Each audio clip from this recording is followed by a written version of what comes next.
ಹೆಂಗೆ ಮ್ಯಾನೇಜ್ ಮಾಡ್ತೀರಿ ಎರಡು? ದಿಲ್ಲಿ ಮಂತ್ರಿಯಾಗಿ ಲೀಡ್ಸ್ ಬೇರೆ, ಕೆಲಸ ಬೇರೆ. 15 ದಿವಸಕ್ಕೊಮ್ಮೆ ನಾನು ಸಾಮಾನ್ಯ ನಾರ್ಮಲ್ ಡೇಸ್ 15 ದಿವಸಕ್ಕೊಮ್ಮೆ 2 ಅಥವಾ 3 ದಿವಸ ಇಲ್ಲಿರ್ತೇನೆ ನಾನು.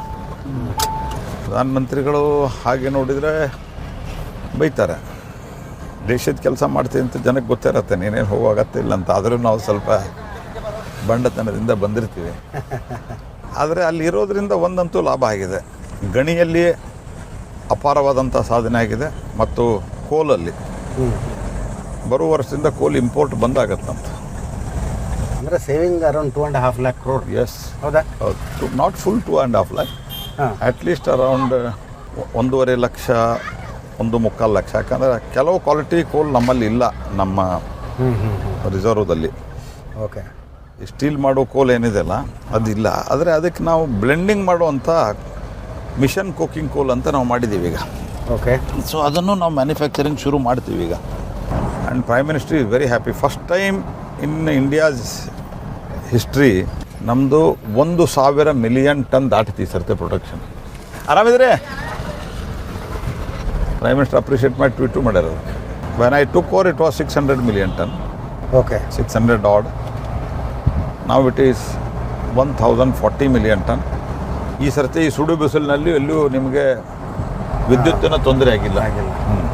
ಮತ್ತು ಇವರೇನು ವಿದ್ಯುತ್ ಫ್ರೀ ಕೊಡ್ತಾರೆ. ಏನಂದರೆ ಕೆಲವು ಸಂಗತಿಗಳನ್ನು ಪರ್ಸೆಪ್ಷನ್ ಬೆಳೆದ ಮೇಲೆ ಕಮ್ಯುನಿಕೇಟ್ ಮಾಡೋಕ್ಕಾಗಲ್ಲ. ಕೇಂದ್ರ ಇವರಿಗೆ ಈಗ ಕಲ್ಲಿದ್ದಲು 1,000 ಕೋಟಿ ರೂಪಾಯಿ ಕೊಡ್ಬೇಕು ನಮಗೆ. ಇವರು ಕಲ್ಲಿದ್ದಲಿಗೆ 1,000 ಕೋಟಿ ಕೊಡಬೇಕು ನಮಗೆ. ಇವರು ದುಡ್ಡು ಕಲ್ಲಿದ್ದಲು ಖರೀದಿ ಮಾಡಿದ್ದು. ಓಕೆ. ಒಂದು ರೀತಿ ಪಾಪರ್ ಆಗ ಕೊಟ್ಟಿದ್ದಾರೆ ಇವರು. They are not giving.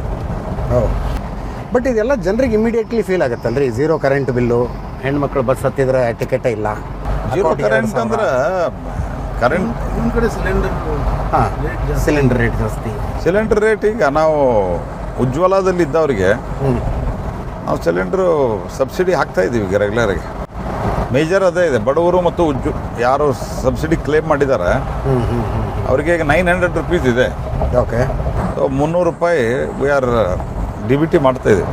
ಕಾಂಗ್ರೆಸ್ನ ಗ್ಯಾರಂಟಿಗಳು ಇಷ್ಟು ಜನಪ್ರಿಯ ಆಗಲಿಕ್ಕೆ ಸಿಲಿಂಡರ್ ಪ್ರೈಸ್ ರೈಸು, ಜೀವನಾವಶ್ಯಕ ವಸ್ತುಗಳ ಬೆಲೆ ಏರಿಕೆ ದೊಡ್ಡ ಕಾರಣ ಅಲ್ವಾ? ಯಾಕಂದರೆ ಆರ್ಥಿಕವಾಗಿ ಹಿಂದುಳಿದ ಮಹಿಳೆಯರು ಅತಿ ಹೆಚ್ಚು ಸಂಖ್ಯೆಯಲ್ಲಿ ಗ್ಯಾರಂಟಿಗಳ ಬಗ್ಗೆ ಮಾತನಾಡ್ತಾ ಇದ್ದಾರೆ. That is the one of the reason ಇರ್ಬೋದು. ಬಟ್ ಅದೇ ಅವರು ಆ್ಯಕ್ಟಿವಿಟಿಯನ್ನು ತಮ್ಮದೇ ಸರ್ಕಾರ ಇದ್ದಂಥ ಛತ್ತೀಸ್ಗಢದಲ್ಲಿ ಮಾಡಿದರು, ರಾಜಸ್ಥಾನದಲ್ಲಿ ಮಾಡಿದರು. Why they field? ನನ್ನ ಅಬ್ಸರ್ವೇಷನ್ ಇಷ್ಟು ದೊಡ್ಡ ಮಟ್ಟದ ಪ್ರಚಾರ ಮಾಡಲಿಲ್ಲ ಇವರು. ಗ್ಯಾರಂಟಿ ಕಾರ್ಡ್ ಮಾಡಿ ಸಿದ್ದರಾಮಯ್ಯ DK ಶಿವಕುಮಾರ್ ಸೈನ್ ಹಾಕಿ ಮನೆ ಮನೆಗೆ ಹಂಚಿ ಇಷ್ಟು ವಾಸ್ಟ್ ಪ್ರಚಾರ ಇಲ್ಲ ಮಾಡಿದ್ರು. ಅವರು ಗೆಹ್ಲೋಟು ಪ್ರತಿ ಗ್ರಾಮ ಪಂಚಾಯತಿ ಒಂದು 25-30 ಜನನ ಗೌರ್ಮೆಂಟ್ ರೋಲ್ ಮೇಲೆ ಅಪಾಯಿಂಟ್ಮೆಂಟ್ ಮಾಡ್ಕೊಂಡಿದ್ದು, ಕಾಂಟ್ರಾಕ್ಟ್ ಬೇಸ್ ಮೇಲೆ.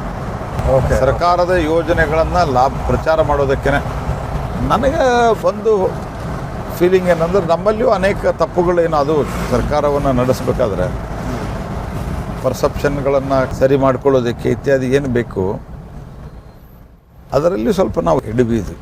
Prime minister was visibly very upset ಅಲ್ಲ ಕರ್ನಾಟಕದ result? Naturally was upset because he put lot of effort on every election. ಈ ನಿಮ್ಮ ಕರ್ನಾಟಕದ BJPಯಲ್ಲಿ ಇಷ್ಟು ಆಂತರಿಕ ಕಲಹ ಯಾಕೆ? ಕಲಹ ಮುಗಿಯಂಗೇ ಇಲ್ಲ ಅಂತ ಅನ್ಸುತ್ತೆ. ಗೆಲ್ತೀವಿ ಅನ್ನುವಂಥ ಇದು ಬಂದಾಗ ಗಲಾಟೆಗಳು ಜಾಸ್ತಿ ಆಗ್ತದೆ. ಅದನ್ನು ಬಹುತೇಕ ನನ್ನ ಒಂದು ಅಸೆಸ್ಮೆಂಟು ಈ ಚುನಾವಣೆ ಆದ ನಂತರ ಭಾಳ ಕಟ್ಟುನಿಟ್ಟಾಗಿ ನಮ್ಮ ರಾಷ್ಟ್ರೀಯ ನಾಯಕರು ಹ್ಯಾಂಡಲ್ ಮಾಡೋರಿದ್ದಾರೆ ನನಗಿರುವ ಒಂದು ಇನ್ಫಾರ್ಮೇಷನ್ ಪ್ರಕಾರ. ಏನು ಅಂದರೆ what is going to change? ಅಂಥಪರಿ ಯಾವ್ದು ಚೇಂಜ್ ಆಗುತ್ತೆ ಅನ್ಸುತ್ತೆ? ನಾನು ಯಾರೋ ಒಬ್ಬ ವ್ಯಕ್ತಿನ ಚೇಂಜ್ ಮಾಡೋದು ಮಾತಾಡ್ತಿಲ್ಲ. ಬಟ್ ಇಟ್ ವಿಲ್ ಬಿ ಅಲ್ಲ, ಸನ್ನಿವೇಶ ಏನು ಚೇಂಜ್ ಆಗ್ಬೋದು? ಚುನಾವಣೆ ಸಂದರ್ಭದಲ್ಲಿ ಕೆಲವು ನಿರ್ಣಯಗಳು ಭಾಳ ಚುನಾವಣೆ ಹತ್ತಿರ ಇಟ್ಕೊಂಡು ಏನು ತೊಗೊಳಕ್ಕಾಗಿರೋದಿಲ್ಲ. ಆ ಥರದ ಅನೇಕ ನಿರ್ಣಯಗಳಾಗ್ತವೆ. 10 ವರ್ಷದಲ್ಲೂ ಪ್ರೈಮ್ ಮಿನಿಸ್ಟರ್ ಭಾಳ ಡಿಸ್ಟರ್ಬ್ ಆಗಿದ್ದು ಯಾವ ವಿಷಯಕ್ಕೆ? ನೀವು ನೋಡ್ದಂಗೆ ಅನೇಕ ಘಟನೆಗಳಾದವು. ಯಾವುದಾದ್ರು ಘಟನೆ ಒಂದು ಡಿಸ್ಟರ್ಬ್ ಮಾಡ್ತು, ಸಿಟ್ಟು ತರಿಸ್ತು ಅಥವಾ ಬೇಜಾರು ಮಾಡ್ತು? ಅವರು ಸಿಟ್ಟಿಗೆದ್ದು ಕೂಗಾಡೋದು ಅದು ಭಾಳ ಆಲ್ಮೋಸ್ಟ್ ನಾನು ನೋಡೇ ಇಲ್ಲ. He gives the signal. Okay. ಸಿಗ್ನಲ್ದಲ್ಲಿ ನಾನು ನೋಡಿದ್ದು ಅವರಿಗೆ ಬೇಜಾರಾಗಿದ್ದು ಭಾಳ ಉತ್ತಮವಾದಂಥ ಕೃಷಿ ಕಾನೂನನ್ನು ಏನು ತಂದಿದ್ವಿ ಅದರಲ್ಲಿ ಭಾಳ ನಿಜಕ್ಕೂ ಭಾಳ ಉತ್ತಮ ಐತಿ. ಈಗೆಲ್ಲ ನೀವು ಹುಬ್ಳಿ APMCಯಲ್ಲಿ ಮೊನ್ನೆಯವರು APMC ನಾವು ಮಾಡಿದ ಕಾನೂನು ರದ್ದು ಮಾಡಿದ್ರಲ್ಲ, ನೀವು ರೈತರು ಸೇರಿದಂತೆ APMC ಒಳಗಿನ ಎಲ್ಲರೂ ಮಾತಾಡ್ರಿ ಎಷ್ಟು ಅನ್ಯಾಯ ಆಗ್ತಾ ಇದ್ರಲ್ಲಿ ಅಂತ. ಆ ಒಂದು ಹ್ಯಾರಾಸ್ಮೆಂಟು, ಆ ಒಂದು ಎಕ್ಸ್ಟಾರ್ಷನ್ ತಪ್ಪಿಸೋದಕ್ಕೆ ಮಾಡಿದ್ದ ಕಾನೂನು. ಬಟ್ ಅದನ್ನು ನಾವು ಕನ್ವಿನ್ಸ್ ಮಾಡಲಿಕ್ಕಾಗಲಿಲ್ಲ ಅನ್ನೋದು ಒಂದು ಸ್ವಲ್ಪ. ಕೊರೋನಾ ಹ್ಯಾಂಡಲ್ ಮಾಡಿದಾಗ ಕರೋನಾ ವಾಸ್ ವೆರಿ ಕಾನ್ಫಿಡೆಂಟ್. ಹೌದಾ? 2020 ಬಜೆಟ್ ಅಧಿವೇಶನ ನಡೀತಾ ಇರಬೇಕಾದ್ರೆ ಅವ್ರು ಹೇಳಿದ್ರು ನಮ್ಮದು ಏಪ್ರಿಲ್ 16 ಸೆಷನ್ ಮುಗಿಬೇಕಾಗಿತ್ತು, if my memory goes right.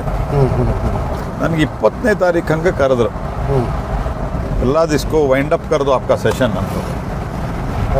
ನಾನು ಭಾಳ ಪೊಲೈಟಾಗಿ ಹೇಳಿದೆ, ಸಾಬ್ ಫೈನಾನ್ಸ್ ಬಿಲ್ का क्या करें, 3-4 दिन समय ले लो और निर्मला जी को आप भी कहो मैं भी कहता हूँ ಜಲ್ದಿ ಕರಾ ದೇಂಗೆ ಅಂದ್ರೆ ಅವರು.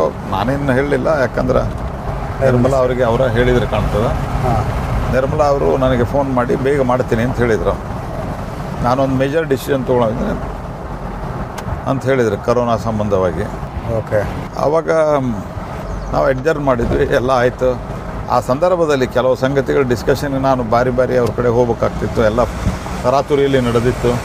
ಆವಾಗ ನಾನು ಪ್ರಧಾನಮಂತ್ರಿಗಳಿಗೆ ಕೇಳಿದೆ, ಇಷ್ಟೆಲ್ಲ ಟಿ ವಿ ಸ್ಟೋರಿಗಳು, ಪತ್ರಿಕೆ ಸ್ಟೋರಿ ಇವನ್ನೆಲ್ಲ ನೋಡಿದರೆ ಕೋಟ್ಯಾಂತರ ಜನ ಸತ್ತು ಹೋಗ್ತಾರೆ, ಭಾರತ ಉಳಿಯೋದೇ ಕಷ್ಟ ಅನ್ನೋ ರೀತಿಯಲ್ಲೆಲ್ಲ ಸ್ಟೋರಿ ಹಾಕ್ತಾ ಇದ್ದಾರೆ. ನ್ಯೂಯಾರ್ಕ್ ಟೈಮ್ಸ್ ರಿಪೋರ್ಟ್ ಎಲ್ಲ ಓದಿ ನಾವು ಗಾಬರಿ ಆಗ್ಬಿಟ್ವಿ. ಮುಂದೇನು 140 ಕೋಟಿ ಜನಸಂಖ್ಯೆ ಇರುವಂಥ ಚಿಕ್ಲಿ ಪಾಪ್ಯುಲೇಟೆಡ್ ಒಂದು ದೇಶ ನಮ್ಮದು, ಗಾಬರಿ ಆಗ್ತಾ ಇದೆ ನನಗೆ ಅಂತ ಹೇಳಿದೆ.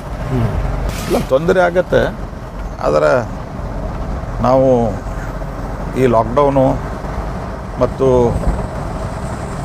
ಮುಂದಿನ ಕೆಲವು ದಿವಸಗಳಲ್ಲಿ ಸ್ಲೋ ಡೌನು ಎಲ್ಲ ಏನಾಗುತ್ತೆ, ಇದನ್ನು ಉಪಯೋಗ ಮಾಡಿಕೊಂಡು ಹೆಲ್ತ್ ಇನ್ಫ್ರಾಸ್ಟ್ರಕ್ಚರ್ ಜಾಸ್ತಿ ಮಾಡಬೇಕು ಮತ್ತು ಎಲ್ಲರಿಗೂ ವ್ಯಾಕ್ಸಿನ್ ಕೊಡಬೇಕು ಅಂತ ಹೇಳಿದರು.